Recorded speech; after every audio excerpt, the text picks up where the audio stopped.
Greetings all, Ferrari 601 here. Welcome to the second installment of Sim Racing 101.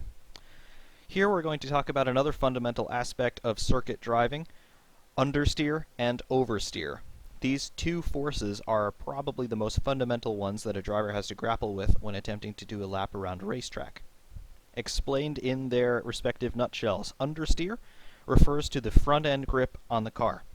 When a car is suffering from understeer, that means that it is not turning in to a corner effectively. There's not enough grip on the front end, which then makes it more difficult to turn in, to hit your apex, and then be on your marks for your exit. That racing line that we talked about before. It's very difficult to keep to the racing line at a considerable and reasonable speed when a car is suffering from understeer. If you turn into a corner and you have understeer, you're going to be late to the apex if you even make it there at all, which then means you're going to have to slow down to compensate, and then when you reach the exit of the corner, you're not going as fast as you could be, thereby losing time as you multiply that effect throughout every corner of a lap. Oversteer refers to the rear of the car. When a car is oversteering, the front end usually has plenty of grip and turn-in is quite responsive and actually quite nice as a driver. But the rear of the car does not have enough grip in an oversteer situation. This causes the rear to keep rotating about the axis of your turn, meaning that the front grips and basically acts as a fulcrum as the rear end continues to pivot, thus causing more deficits in terms of keeping to the racing line. In extreme oversteer situations, this causes the car to spin, thereby, obviously spinning is not the racing line, losing time, and hurting your overall lap performance. I'd like to draw your attention to the two most prominent features on the F2002, the front and rear wings. In an open-wheel Formula car, or in actually many types of cars, the purposes of wings are quite complicated and multifaceted when you get into the details, but for our purposes here, the purpose of a wing is to direct airflow over a car in a manner that improves aerodynamic performance, so decreases drag, and also increases something called downforce. If you're familiar with aerodynamics already, bear with me for a moment. The purpose of a wing is to generate a lifting force. Wings are obviously what give all types of aircraft, except for hot air balloons, but disregard that. Wings are what give all types of aircraft lift. That's the force that allows them to become and to remain airborne. On a race car, wings perform exactly the same task, but they do it in the opposite direction. The front wing of this car, you'll notice that it is angled, raked, in an upward direction relative to the ground. What this does is as clean, non-turbulent air flows over the front end of this car and passes over that front wing, air that's passing over the upper element of the wing is directed upward relative to the ground, and air that is passing underneath the wing is directed more or less in a linear, clean flow underneath the nose of the car, and then it's channeled around the barge boards and side pods to the diffuser to do other things. That air, however, that is passing over the top of the front wing is being directed upward, and in so doing, it is being slowed down, meaning that the flow over the top of the wing is denser than the flow that is underneath. It's a higher pressure. The air that is passing under the car is a lower pressure because it's passing through more quickly. So you have a higher volume of flow, but it's at less pressure because the air is not being compressed as much because it's not being directed in another direction.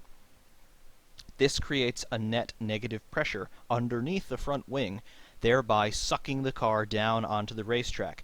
Just like an airplane wing, where the air over top is of a lower pressure than the air underneath, thereby creating an upward force, the wing on a race car is essentially inverted, thus creating a downward force, pushing the car's chassis, suspension, and tires into the racetrack, generating more grip at high speed. The rear wing functions in pretty much exactly the same principle. You see that there are many elements on this rear wing. They are all sharply raked upward relative to the car, thus directing that flow over the rear upward, thus creating more negative pressure underneath those airfoils, sucking the car down onto the racetrack. There are other features on this car aerodynamically that we won't get into. There are diffusers, there are turning vanes, things like that. We won't bother with those because they're not important for this fundamental discussion of understeer and oversteer for the most part. So what we're going to do now is demonstrate systematically understeer and oversteer. To do that, we're going to go back into the setup menu, and we are going to set this car up for understeer. We'll shut the engine off for a moment here. So to do this, we are going to adjust the angles of our wings. Our front wing angle is here at 25 degrees. Our rear wing angle is here at 50 degrees. To generate understeer, remember understeer is a deficit in front end grip. We are going to decrease the angle, so lower or flatten the angle of that front wing so that it slowly ramps down to being nearly flat. We're going to go for 5 degrees front wing, and we're not going to touch the rear wing. What this should result in is a tremendous deficit in front end grip and therefore induce understeer. Going to put fuel back in the car, and then we will get going. We'll go for 25 liters. That should be more than enough.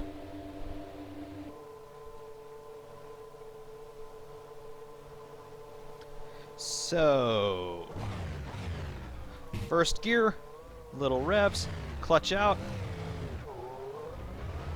and off we go onto the racetrack.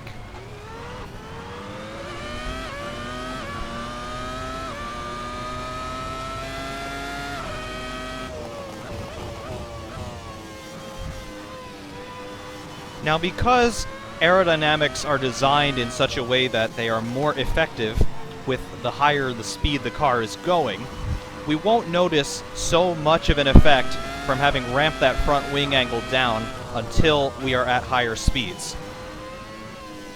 So for slow and medium speed corners, it's mostly the tires and chassis dynamics that are providing us with our grip. But through high speed corners, watch what happens. The front end won't grip. I can dial in all of this steering lock, and the car just won't turn.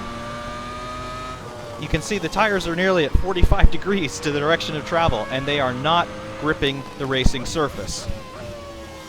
Look at all of that.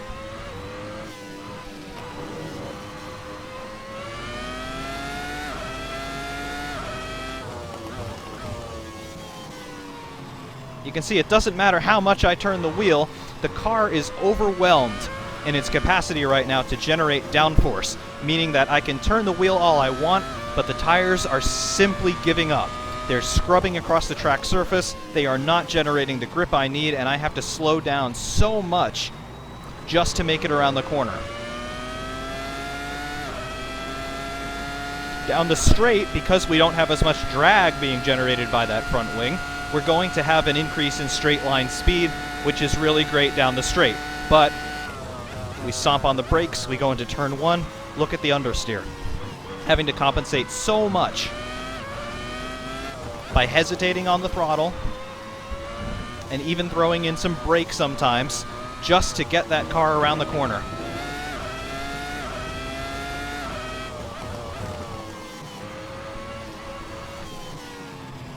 And you can see this is a very grotesque demonstration of understeer, but I think it proves the point. This is what understeer looks like in its most terrible iteration. But the car is virtually undrivable in this condition. Normally this corner is flat out, not a prayer in this configuration right now. And as the tires are scrubbing their way across the track surface, they're getting hot, they're wearing out. These tires would not last probably 10 laps. Maybe even less than that in this specification right now. Absolutely horrendous understeer. The car feels like a pig to drive. I can't attack the racetrack really in any way. And it just makes me want to pit and yell at somebody because something is not right.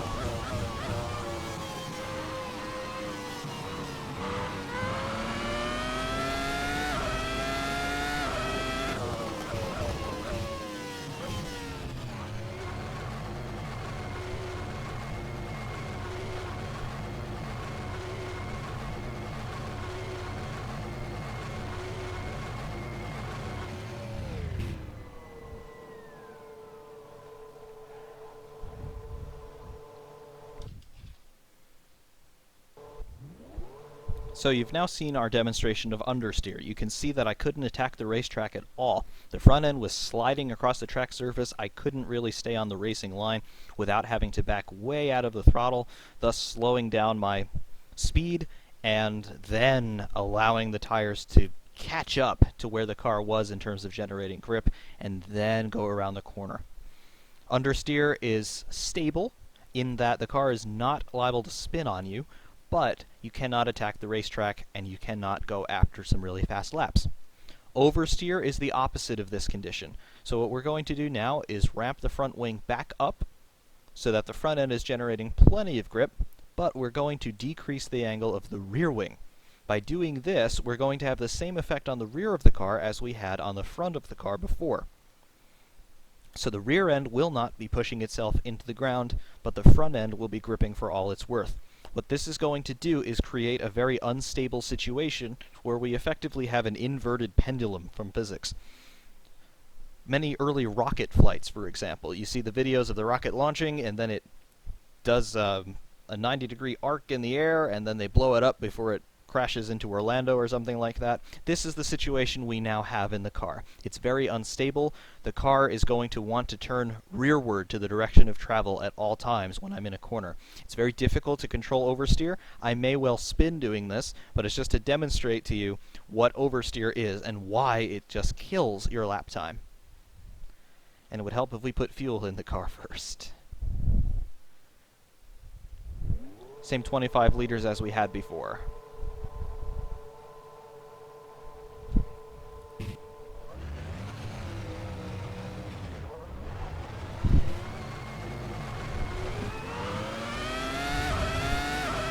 So, on the racetrack, getting some great acceleration because that rear wing is the biggest wing on the car and it's not generating much drag, but now the rear end is very unstable. You see me having to input a lot of counter steering to keep the rear end in line with the front because the car's wanting to swap directions all the time on me because there's just not much rear grip to be had.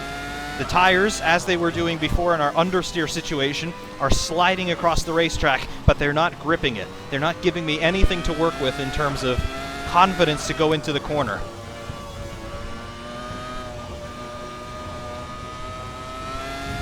This will be really telling through here.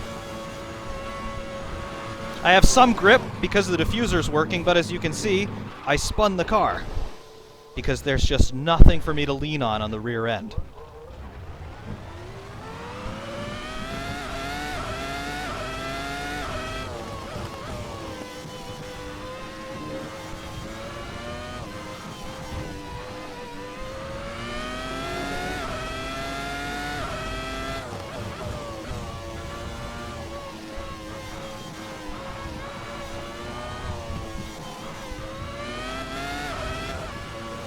High-speed corners like this should be flat out.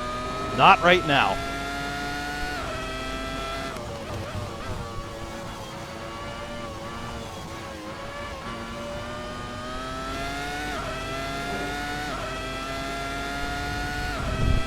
You can see we've got very good straight line speed at the moment, even better than we had when we took the front wing off the car.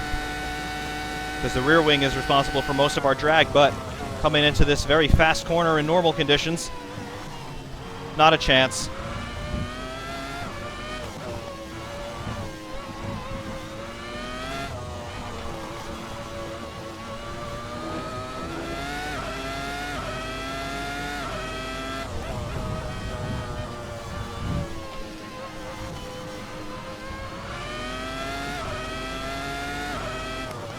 I'm having to fight the car through every corner.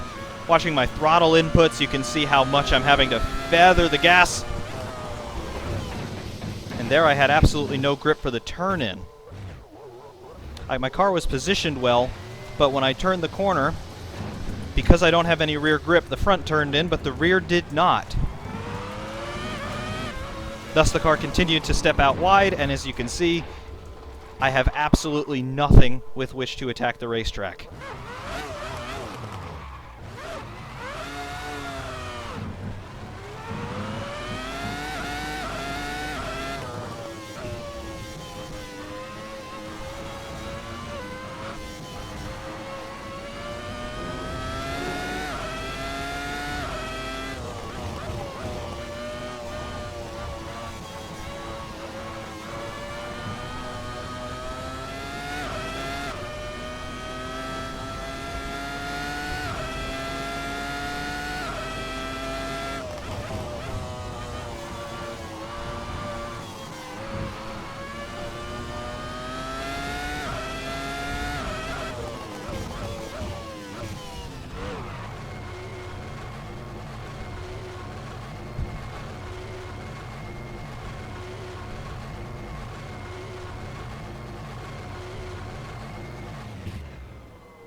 As you can probably tell, oversteer in a lot of situations feels faster because it actually is faster than understeer. In an oversteer situation, it really does come down to driver's skill to be able to handle what the car is going to do when the back end steps out. However, you cannot always rely on your skill. You have to think about the track conditions. You have to think about the tires. You have to think about a race situation. Are you going to be able to have the freedom to chase the car around a corner when you've got cars on either side? You're not going to be able to do that, trust me. So, the solution is to strike a happy medium between understeer and oversteer. This is the elusive balance that everybody talks about in race commentary and things like that. So what we're going to do now is we're going to bring up the rear wing again. We're going to balance it out as much as we can with the front wing. Now the car should be nicely balanced and we should have a stable and quick car for a lap.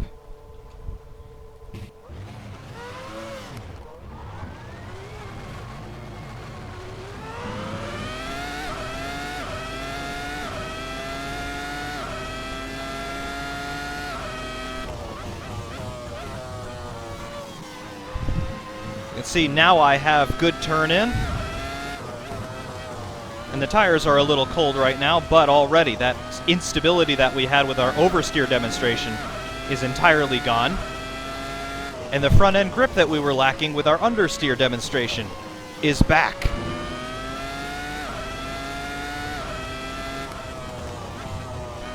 The tires are a little cold, which is inducing some understeer right now, but I already have plenty of confidence with which to attack the racetrack. The car is not trying to spin on me. It's not really trying to push itself wide. The brakes are stable. The car does not feel like it's going to change direction in an unexpected manner.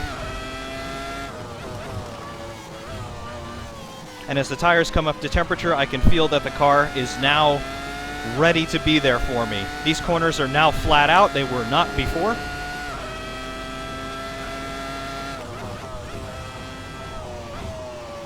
And I'm not chasing the front or rear through this long final corner. You'll notice our straight line speed is at a little bit of a deficit now because we have more drag being generated by the front and rear wings, but we're down about 5 miles per hour. That is not a big price to pay for all of the time that we're going to be able to gain in the corners. Have a look at the delta on top of the steering wheel. This is not the perfect lap by any means, but you can already tell that we're 2 seconds faster through the first 2 corners relative to our last lap with the oversteer condition.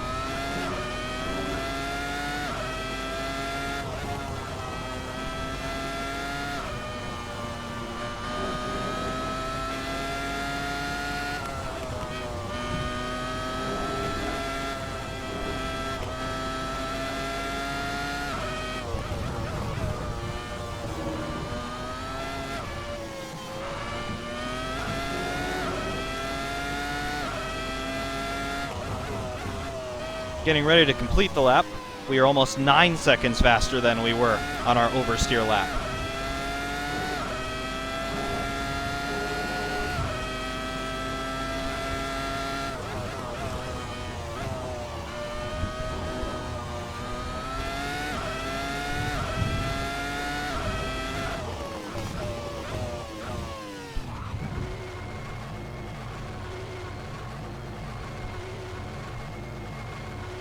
Crossing start finish in the pit lane, of course, but it'll still be a representative time given that that's what we did on our previous lap. 10 seconds a lap faster, simply by resolving that conflict between oversteer and understeer. Obviously, that was not a perfect lap. It was an out lap, and there's a lot more work that I could do on the setup in order to improve things even more, but 10 seconds a lap simply by finding a better balance between understeer and oversteer. So those are the 2 primary forces that you're going to be dealing with while you're out on track, while you're thinking about car setup. Understeer, you don't have enough front end grip. Oversteer, you don't have enough rear end grip. In terms of setting your car up, you always want to err toward understeer, because understeer, as you saw, it's frustrating, it's slow, but it's stable. Oversteer, on the contrary, is very unstable. You saw I spun the car 3 or 4 times simply trying to get it around the lap twice, because it's so unstable, it's so unpredictable. Sometimes it feels okay, other times it catches you completely off guard and there's nothing you can do about it. By the time you realize the car is spinning, it's already in the gravel. So that's oversteer and understeer. Thank you very much.